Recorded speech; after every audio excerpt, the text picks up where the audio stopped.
xam nga histoire super mooy dafa nekkoon Santanak am prix bi mu fa amoon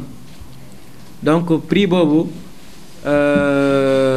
suivant leur prix de revient aliment bi ak historique produit bi justifié na ñoom ñun ba ñuy ñëwee jënd Santanak mënuy ñëw baisse prix bi mais bu dee bu ñu waxee aliment rek en terme de man su ñu wax aliment na en terme de composition ak en terme de valeur nutritive surtout parce que composition aliment wax la rek wax bu sori la parce que aliment mën na am mboq am blé wala mu am sorgho mu am même énergie li am solo mooy ba li koy defaree mais résultat final bi mooy li fa nekk ci protéine li fa nekk ci énergie li fa nekk ci minéraux loolu mooy aliment te boo xoolee Ténor ak super am na arôme boobu ça coûte cher arôme boobu am na ñaari façon arôme bon yooyu sax peut-être que dinaa ci kii mais wax la bon am na ñaari arôme bu njëkk bi mooy arôme boo xam ne day xeeñ arôme vanille boobu mën na xeeñ neex éleveur bi bu duggee ci magasin yenn aliment arôme boobu moo koy njëkk xeeñ pour moom aliment boobu ak odeur bi moo gën a baax mooy gën a xeeñ c'est normal c'est psychologique et dans le subconscient aliment boobu nag boo ko joxee xar bi dina ko tàmm am accoutumance parce que arôme boobu dina ko éveiller dina ko am lu ñuy wax stimulation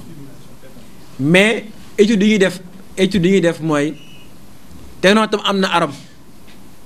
mais arôme dafa am ñaari façon arôme am na arôme vanille am na arôme yoo xam ne c'est à base d'agrumes mooy ay citron ay yoo xam ne boobu étude bi ñuy def nag boo xoolee chez les ruminants arôme bu leen di gën a indi appétence mooy arôme agrumes am na odeur bi mën na passer inaperçu chez éleveur moom day xool lu ko neex mu ne bii neex na xaar ma jox ko sama xar moom mooy jënd moom pas xaram pour xaram moom mooy xool lu ko neex jox ko xar bi alors que Ténor arôme meew kii la am agrume la am ba arôme kii la am donc d'un point de vue protéine nga dem ils sont autour de 21-20%. Docteur, pour répondre à ta question nga ñëw énergie presque ñu ngi ci ay 0,90 UFL donc ñaari aliments la yoo xam ne vraiment c'est des aliments de performance yoo xam ne éleveur bi mooy choisir nag suivant moom ak son vécu ak lu mu tàmm ak li ko neex ak ki koy jaay ak facilité yi mu tànn ci bi ko neex mais ñaari yëpp c'est des aliments qui se valent peut-être que xeet bi mooy soppeeku suivant l'arôme utilisé. nga ñëw Ténor kii moom mu koy fàttali sax Ténor am na laalo bi mi ci Ténor bi super amul Ténor mais amul laalo mais am na kii yoo xam ne mën na jouer rôle laalo parce que laalo bon dina apporter phosphore apporter calcium pour répondre un peu à la question sur le laalo dina apporter loo xam ne dina permettre une bonne digestion chez le mouton le ruminant donc loolu mooy question bu njëkk bi question ñaareel mooy Aliou Diallo non Pape Gueye premier soin formation c'est vrai loolu xam naa président ni ki dëkk loolu c'est important loolu sax même chez l'homme c'est obligatoire parce que nga romb nit mu daanu même ñun sax mënuñu ko ñun nit la war a njëkkee nit yi war na mën def premier soin pour moom nitam nit nga romb ci nit mu daanu ci mbedd bi mënoo ko réanimer mënoo dara loolu c'est déjà grave donc balaa ñoo commencé ci mala yi nañ commencé suñu bopp ñun mën loolu ba pare léegi après ci mala yi nag éleveur war na mën les formations lu les basiques mooy jàppale xar bi def ay pansement def yenn yi c'est important parce que mën nga woo vétérinaire mu jàpp wala vétérinaire bi yéex a ñëw alors qu'il y a urgence donc loolu ay process de formation la yoo xam ne FENAFO dina ci dikk ak l'ordre des vétérinaires pour xool naka lañ koy mënee adapter suivant le contexte mu nekk les premiers soins mais pas les derniers def ñu nekk comme ay vétérinaires mooy formation de base bi aliment pour agneau pour le développement agneau kii bi wax naa ko sànq mbote bi su juddoo aliment bu njëkkam mooy meew bu muy nàmp ci yaayam te qualité meew bi mi ngi joué ci mi ngi dépendre ci alimentation bi nee naa pour 1 litre de lait il faut 5 litres de sang te aussi meew dafa riche en protéines donc xar bu jigéen bi lu muy lekk moom lay génne ci meew bi donc mbote bi aliment mënu remplacer meew bi dans les premiers jours à cause du colostrum bu muy jël dans les premières heures donc plus muy gën a teel a lekk ténor ak super laadum parce que wax naa ko sànq présentation am na solo mooy moo tax ñu def ko présentation 3-5 bu sew bi dañ ci sóoraale mbote yi parce que usine bi defar aliment présentation bu dijj bi moo gën a gaaw a defar début bi mooy gën a gaaw mooy présentation 8 bi boo jëlee présentation 3-5 ba doon def fële 10 tonnes par heure puis da ngay def 8 tonnes par heure donc déjà on perd en rendement mais bi ñu ko defee utilité mooy mbote bi mën ko lekk mais mbote mën ko lekk à partir de 10 jours 15 jours mais nga am casa agneau mais boo xoolee aliment mbote bi ñu ko nay defar ñu koy lekk ñu koy yox seen mbote yi du bëri donc usine bu defaree aliment c'est vraiment dans le but de le vendre dans le but de le vendre mooy y a une demande déjà aliment bi tenoom la super laadum bu ko mbote yi lekkee dinañ teel a màgg dina permettre seen sevrage gën a gaaw donc ma répondre en même temps question sur le sevrage mbote donc en principe c'est 3 mois 3 mois yooyu ça suppose que xar bi il a un bon poids minimum 20 kilos parce que poids bi tam c'est important wax naa ko sànq xar bi bu amee 3 mois nekk xiibon 10 kilos 15 kilos boo ko feralee tam màggam day yéex donc te yaay ji koy nàmpal xar bi nàmpal plus muy nàmpal plus qualité meew bi di wàññeeku parce que qualité meew bi yaayam premier mooy am na riche en protéines en taux butyre en matière grasse mais plus muy dem plus mu mel ni comme ndox donc même mbote bi su ñuy nàmp 2 litres ses besoins ne sont pas couverts donc il faut muy lekk ripaas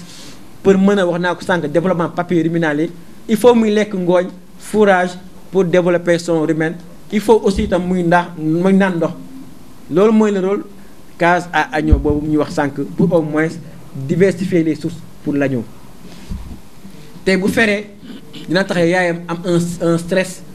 boo xam ne dina ko permettre mu am une fonte de gras bu amoon engraissement fonte de gras boobu dina tax bu tëboo mu gaaw a jàpp parce que stress boobu yaay ji bu gis tout doom bi nàmp ça va lui faire un choc boo xam ne dina ko permettre mu teel a mën a ñëwaat en chaleur pour teel a jàppaat aliment type lactation bon loolu tam c'est possible aliment moom mu nga def aliment tous les types suivant les besoins mais c'est le marché bi mooy conditionné di defar aliment bi boo demee dans les fermes laitières yi may suivre man on a des clients yoo xam ne vraiment clients yu mag lañ ay laitiers du berger on leur fait des aliments à la carte bu ñu ñëwee ne ma dama bëgg aliment pour am 30 litres de lait mais je leur fais un aliment pour ça ñu jël ko def ko jox ko nag yi am 30 litres de lait éleveur u laadum yi su la neexee on peut le faire un aliment lactation mais duñ ko def pour le plaisir de def ko dañ koy def parce que y a une demande y a un besoin qui est là parce que aliment boo koy defar da ngay commander sac da ngay mettre en place di commander matière première di mettre la logistique donc doo ko produire rek pour produire ko tu le produis parce que y a une demande qui est là et qui est réelle donc boo leen dayaloo na ñun bëgg nañ tant de tonnes d'aliment lactation ba tant de litres je peux le faire différence Badara Dia différence ténor super laadum ak wax naa ki sànq excès ak lu tax ñuy mélanger bon dama ne nit mun na yokk wax ma du yokk mun na yokk mais li gën mooy aliment bi man je conseille l'aliment comme un médicament bu ñuy defar une pharmacie ñoo ne la aliment baa ngi nii li mooy posologie bi posologie bi nag xale mën na jël benn comprimé mag mën na jël ñaar keneen mën na jël ñetti comprimé donc ce sont les besoins ñoo naan besoins yi mooy définir ñaata lay lekk. léegi nag bu dee tout ce qui est minéral ak oligo-éléments yooyu c'est des apports yoo xam ne ay microgrammes la te suivant les besoins xar bu war a nekk ci ëmb wala xar buy nàmpal dañuy am ay besoins en calcium énorme te boo xoolee ni ñuy élever ñun nga boole xar bu jigéen boole xar bu góor boole mbote donc c'est sûr que même aliment bi s'il y a s'il est équilibré avec tout ce dont xar bi lu mu soxla xar bi li muy lekk en quantité du ko doy pour satisfaire ses besoins en minéraux. Aleykum salaam. aliment bi am na minéraux am na calcium am na phosphore am na rapport boo xam ne dañ koy respecter pour au moins calcium bi mën a jëriñ phosphore bi. parce que phosphore ak calcium am na rapport boo xam ne bu ñu ëppee rek parce que bu ñu yokkee calcium bi ba nga xam ne bu satisfaire la femelle gestante mais après da ngay wàññi phosphore bi da nga koy yàq nga yokkaat calcium bi ne xaaral ma yokk calcium bi pour xar bi nàmpal mais yaa ngi wàññi protéine bi pour la xar bi màgg soxla protéine nga ne xaaral ma wàññi maïs bi pour yokk calcium bi mais ba wàññee maïs bi wàññi nga énergie bi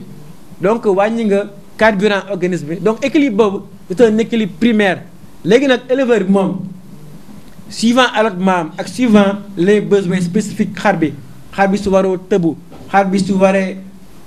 am doom nekk dernier mois gestation xar bi su waree nàmpal femelle loolu mooy besoin yoo xam ne foofu la besoin bi changé bu waree tëbu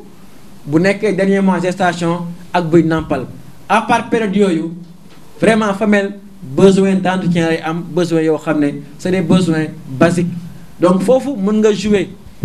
yokk calcium bi joxe yoo xam ne suivant les prescriptions de ton vétérinaire joxe yoo xam ne mën na permettre mu mën a gën a gaaw a jàpp du sàggan aliment bi da ko manqué de nit ki mën na naan vitamine C wala mu naan loo xam ne da koy permettre pour yaram ji mën a gën a indi cawarte parce que 80% aliment bi puis de revient aliment bi bu dee aliment bu correct nga bëgg jaay sur le marché di nga def au moins prix boo xam ne vraiment correct na mais nag bu nga bëgg a jaay pour jaay parce que aliment xar ute naag aliment ginaar xam nga aliment ginaar mën nga joxe 1 kilo léegi éleveur bi peese xool résultat bi gis ko alors que aliment xar lu tax mun naqari natt mooy éleveurs yi mélangé dañuy mélanger aliment bi tey yokk ci mbokk yokk ci dugub donc doo mën a xam valeur réel aliment bi ndax apport yooyu loolu mooy danger sax mélanger parce que boo joxee aliment kese mu am problème indigestion di nga mën wax éleveur bi sa provoqué ne ko am naa intoxication aliment bi la damay porter plainte mais boo jëlee aliment bi mélanger ak yeneen déjà mënoo situer les responsabilités par rapport à une contamination ça c'est un donc baisse de prix bi il faut une politique de l'état bi jàpp ci ñun en interne on va voir ce qu'on peut faire par rapport au marché parce que lu gën ci ñun mooy jur bi gën a yokku éleveurs yi gën a am xar pour répondre au président Badagne aussi j'en profite pour dire que keroog bu ma waxee xam nga wax moom parfois mën nga wax peut-être que man ni ma waxee ni ma jàppee ak ni nga ko comprendre wala ni ko keneen comprendre bokkul man dama ne mën nga yor xar di yor xar yu bëri mais plus xar yu bëri plus charge yu bëri c'est normal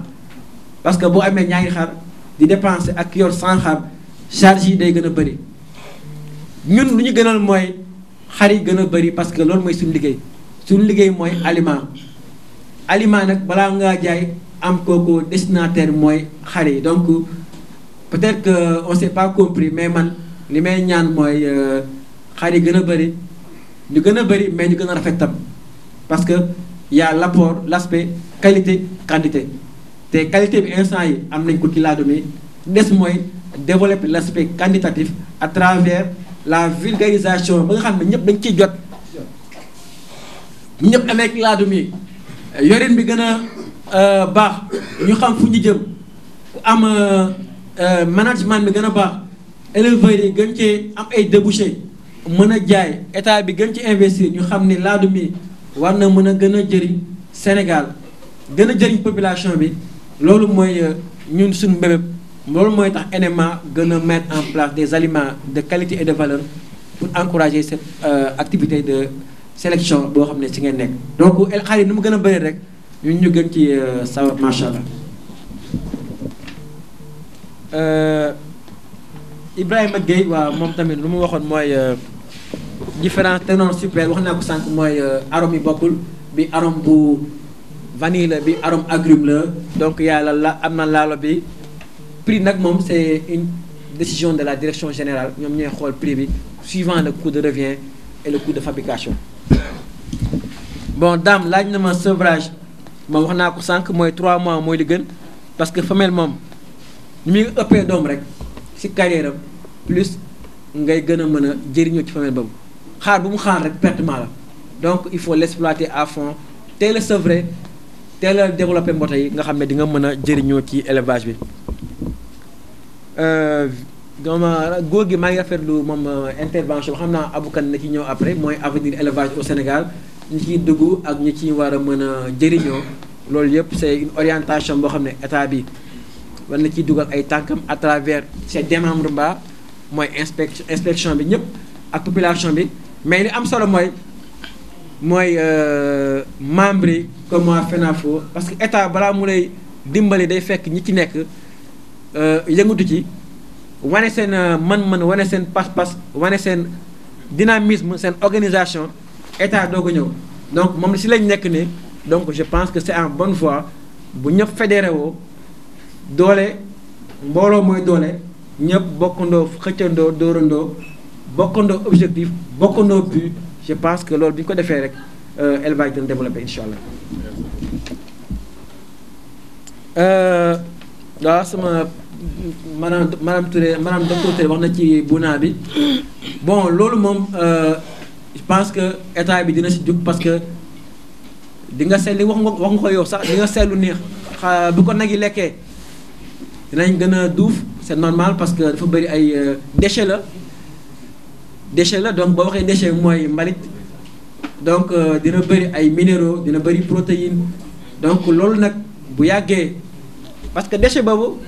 am na ay doomu jàngoro bu gi naxam ne suñu bopp doomu jàngoro yi bu yàggee moo indi jàngoro yoo xam ne mooy lor nag yi donc loolu xam naa état bi dina ci jub à travers les démembrements.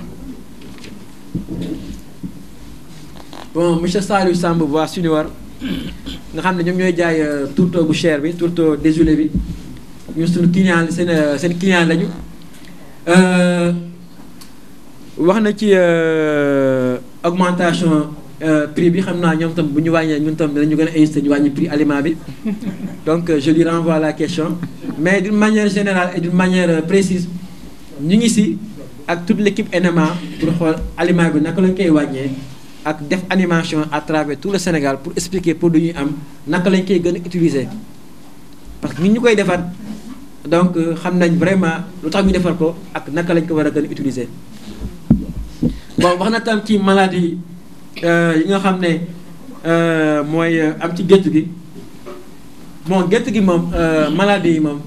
ay toxémie boo xoolee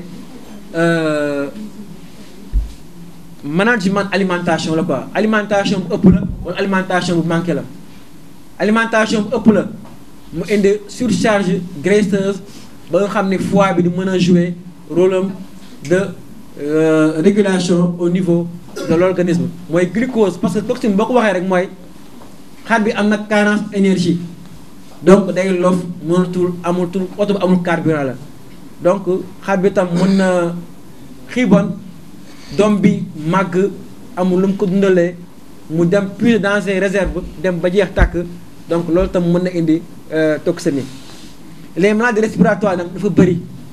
mën na nekk d'origine infectieuse ay virus mooy genre tumeur boobu ñuy wax temps yi ak mën na nekk tam d'origine environnementale si poulailler bergerie bi su bëree ay ammoniac amul cet bu war mais xar yi dañuy sot c'est normal am ammoniac bu bëri d'origine bactérienne tam mën na nekk tam donc il faut ñëw xool la cause xool symptômes yi def un diagnostic sur les symptômes bu jaree nag lu gën a wóor mooy def un prélèvement